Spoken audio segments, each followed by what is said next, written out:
Hi friends, మీ ఇల్లు అంటే మీరు కట్టుకున్న ఇల్లు మీకు అంటే వాస్తుదోషం ఉందని ఎవరైనా చెప్పినప్పుడు నేను ఇలా అనుకున్నాను, ఇలా కట్టుకున్నా బాగుండు అని మీకు అనిపించినప్పుడు మీరు ఏం చేయండి అంటే ఆ ఇంటి పైన మీకు నచ్చిన దేవుని యొక్క ఆశీర్వాదాలు పడుతున్నాయని అనుకోండి. అంటే ఆ యొక్క దేవుని యొక్క ఎనర్జీ పడుతుందని ఫీల్ అవ్వండి.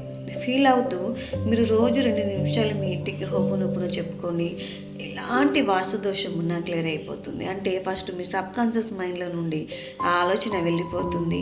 తర్వాత ఏమి చేస్తే, ఎలాంటి సొల్యూషన్ చేస్తే మీకు పరిష్కారం అనిపిస్తుంది, లేదా లేదు నేను కరెక్ట్గా కట్టానని మీరు మీ ఇన్నర్ వాయిస్ మీకు ఏం మెసేజ్ ఇస్తుందో అది చేయండి.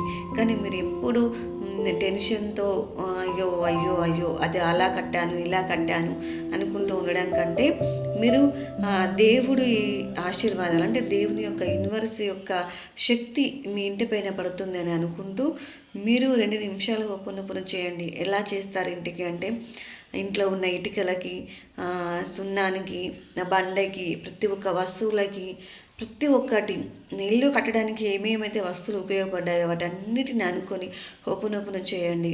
జస్ట్ అనుకోండి. యూనివర్స్కి తెలుసు కదా ఏమేమి అవసరమో అవన్నీ తెలుసు.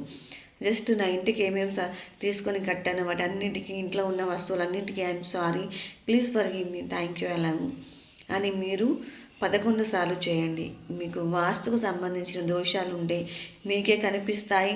ఒకవేళ సమస్య పరిష్కారం ఏందనేది కూడా మీకే దొరుకుతుంది. ఎలా చేస్తే సాల్వ్ అవుతుందో కూడా మీరే తెలుసుకుంటారు. ఓకేనా?